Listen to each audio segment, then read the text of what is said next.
Hey guys, welcome to The Way podcast. My name is Zenya and I am joined with Jesse. And we are also joined with some amazing guests, and I would love for you guys to just introduce yourselves. My name is Ruth and I'm an FCJ sister, faithful companion of Jesus. Yeah. And I'm Rita, and I'm also a faithful companion of Jesus. Come on. And my name is Mary, and I also live in this community of faithful companions of Jesus. That's amazing. Yeah, we are with the FCJ, and we are actually partnering with Thy Kingdom Come on a few podcasts talking about prayer, which is really cool. But today we are talking about the God who speaks. So about how to hear God's voice, hearing from God, and all that kind of stuff. So I'm so excited. Jesse, are you excited? I'm really excited. Look how smartly dressed I've come today. That's how excited I am. He's ready. So before we get into the conversation, let's go onto the streets and ask people what they think about hearing from God.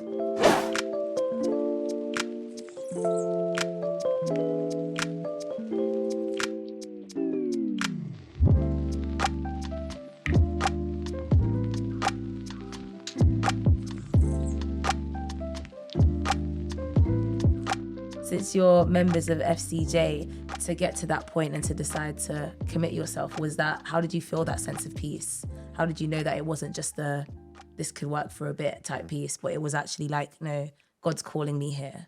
And also, what is FCJ? Yes. As well, like if you could explain it to the guys listening in. Well, our founders, Marie-Madeleine Douay, who founded our society in 1820 in France. She was a married lady, and she and her husband were faith-filled people, and they were working together to help out in a hospice, and he caught cholera, and so he died actually, and at the time she was expecting their first child. Wow. Because of the revolution and after the revolution in France, people were being imprisoned and executed, etc. And the Jesuits weren't allowed to practice as Jesuits, and she gave a place of refuge for Jesuits. And what is a Jesuit? Oh. So just for people who don't know. Priests who try to find God in all things, just as we've been saying. And so she got to know their spirituality through one of them. Her inspiration, which is probably the main point, her inspiration was the women who remained faithful at the foot of the cross. And so when we sometimes get teased about, you call yourselves faithful companions and the Jesuits are only companions of Jesus, we say that's not what it's about. It's about the faithfulness of the women who didn't run away. They remained there. So Mary Magdalene, the apostle to the apostles. Yeah. And she was called Marie-Madeleine. Yeah. So that's a really special thing for us. Guys, just as we're going into it, we're obviously seeing you guys after you've made life choices to join this community, after you've walked with God for many years. But there's been a process to that. I'm sure. Were any of you born in this community? Not born, no. Not born at all. So I guess my first question is, what was it like for you guys growing up? And maybe can you share a bit of your story of finding faith within that as well? Maybe Ruth, if you can tell us to start. In our family, we never talked about things like that, but it was the atmosphere. We just all believed and we all went to church, but we never talked about it. But I think we breathed in a lot of good values and I think I loved the music, of course. So nobody ever had to persuade me to go to church because there was always singing, and it was great. When I was year 9 about, I realized that I was beginning to pray because I was choosing it. It wasn't just going to Mass and doing what we do, but I had gone to a new school and I used to go to Mass before school, which people did in those days because you could. But now you can't because there's no Mass ever at a time that's okay for people who are going to school. Anyway, so I used to go to school, to Mass, and this bus got me there at 7:45, and the mass was 8:00. And I kind of used to sit there at the beginning and wonder, and gradually I realized that I was using the time. And when I look back now, I think that was an amazing gift of God, that I just had that time and I used it, and I began to ask or, say, what do you want me to do with my life and things like that. So that was one of the big things that I think the personal prayer, when it became a real choice, when I was in year 11, my little brother died, and that was a dreadful thing. As you can imagine, for the whole family. But I think what got me through the next few years was that I already had that relationship with God. Yeah. So there was no such thing as grief counselling or anything in those days, and at home we certainly didn't talk about it. Right. You didn't sort of dare say Simon's name for the first few years. But I think the prayer was a powerful thing for me in getting through it. So that's my beginnings of prayer and things. Yeah. I can remember beginning to think about religious life, maybe in lower six or upper six, as it was called in those days. Going down to visit another community where we had young sisters in training. And I went 2 summers to stay there. And the second time I just knew that I felt at home. I knew that was the place. But without a lot of analysis or anything. Yeah. Nowadays I think we force young people to do a lot of analysis. But we didn't in those days. It was maybe more spontaneous, So certainly that was one. But I've had a lot during my life of moments of realizing that God loved me and things. Yeah. Have any of you guys also had experiences maybe where God has met you in hard times, or any defining moments when you were younger? I don't know how young I might have been at the time, and some of the really defining moments in my faith journey, I think, have been after a period of time where I was committed and I really believed that Jesus was what I wanted. And I came from a family that had a really, really strong faith. So faith in Jesus was like part of my DNA anyway. And we prayed together as a family every night. And I appreciated it. Sometimes I was a bit tired by the time we came to do it, especially if they added prayers after it. But and I think just my whole family background taught me a lot of stuff that helped me to pray later. But at that time, I said prayers rather than prayed personally. Right. But eventually, I think I came to an understanding of God and prayer when I was in school. Both my faith and my actual growth in prayer, because I read the life of our foundress, Mary Magdalene, and I read other books, and also the religious education I found really interesting, made me question, but it also convinced me in the end of something that was inside me, that that really Jesus was the most important part of my life. And I wondered, when I was about 15, I wondered whether perhaps God was asking of me to become an FCJ or to give my life in a different way from marriage.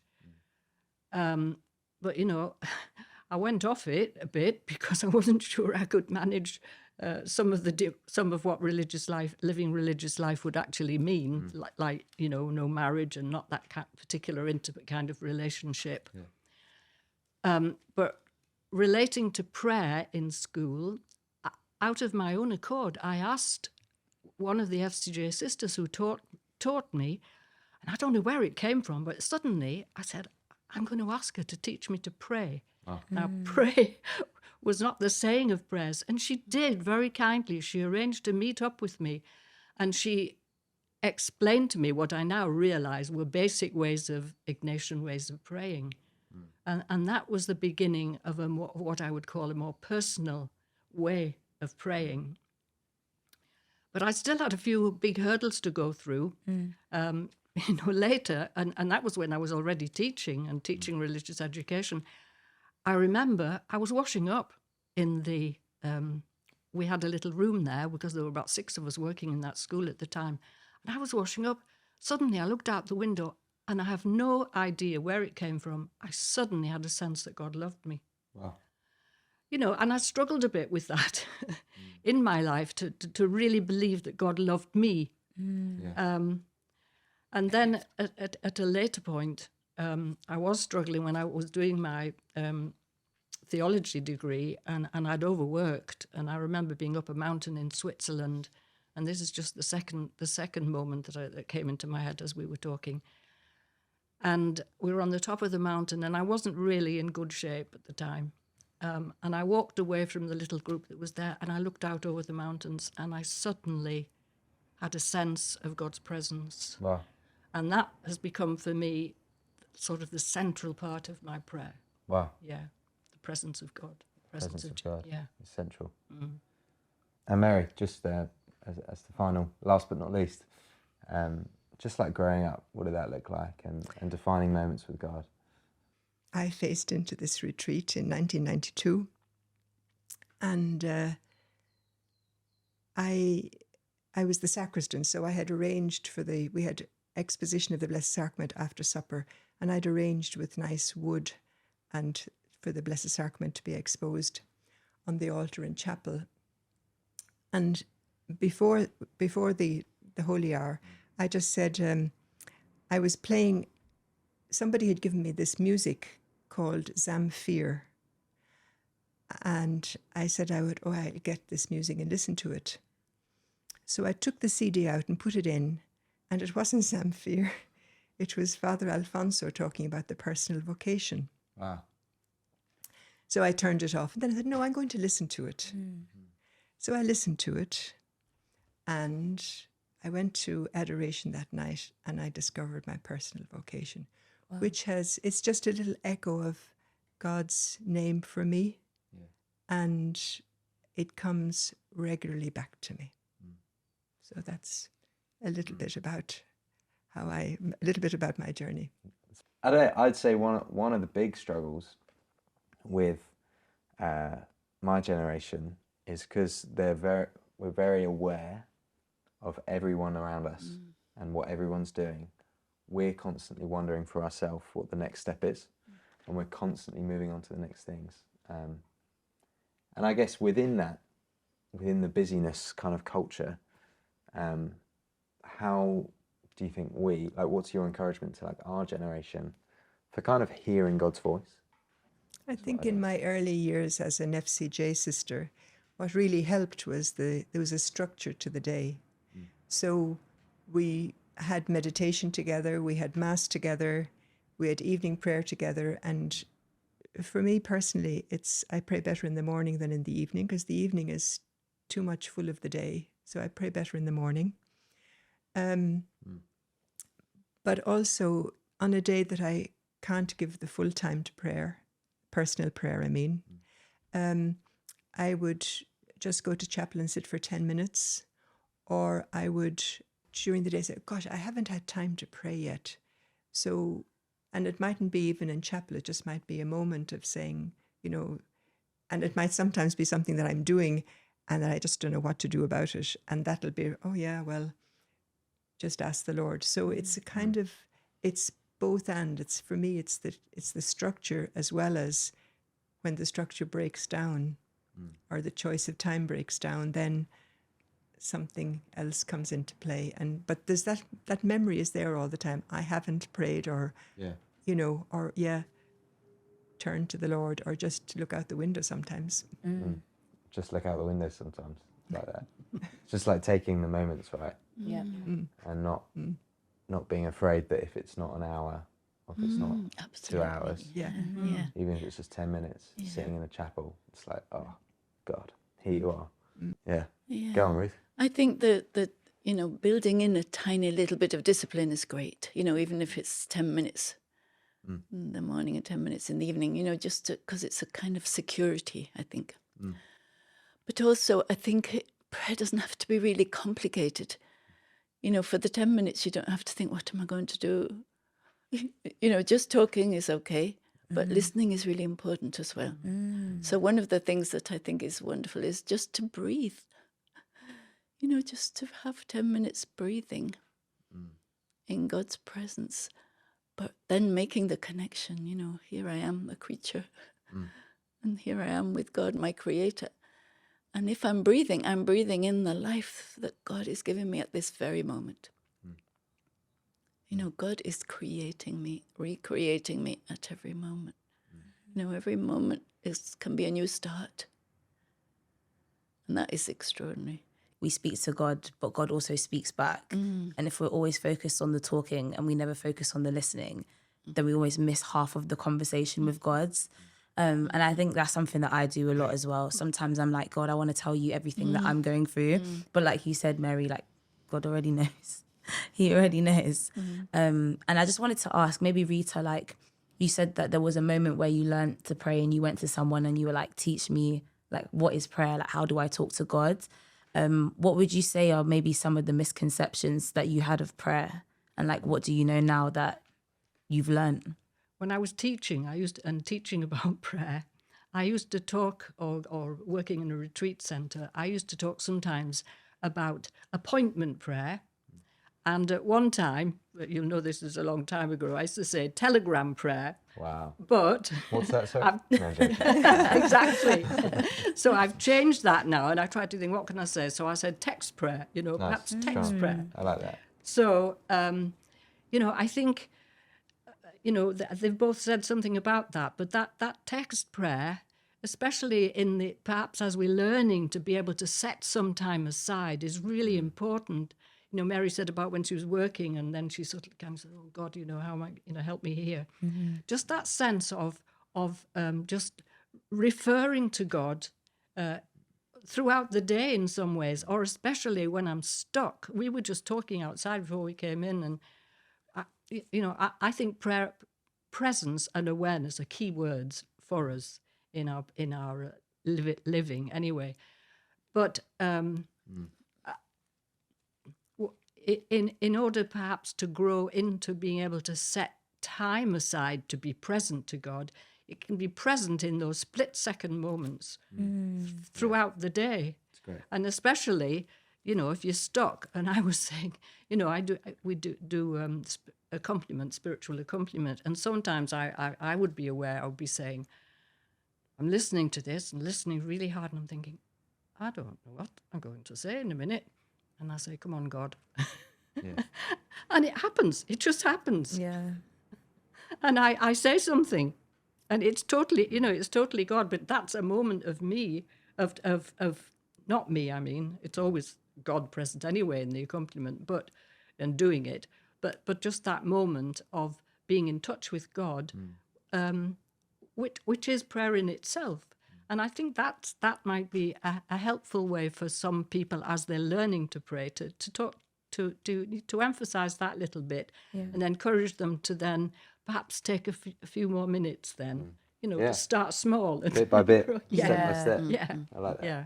But discernment and like figuring out what God is saying can be quite tricky sometimes. I know I pray about things and my mind can fluctuate. Oh, God's saying yes to that. And then the next day I pray about it and I'm like, oh, God's saying no to it.